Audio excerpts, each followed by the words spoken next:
Anis biyyan qaba, biyya caaltu, biyya Oromiyaa kan uumaan badhaatu, handhuura abboota biyya guutuuwwanii, biyya hayyuu qaraa,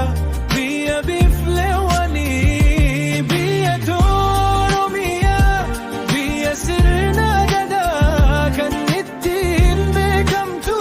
mallattoon ishii odaanis biyyan qaba kanan ittiin daadhatu,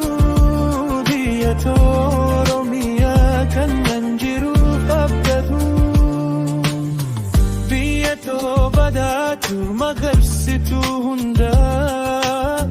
biyya midhaanii fi albuuda adda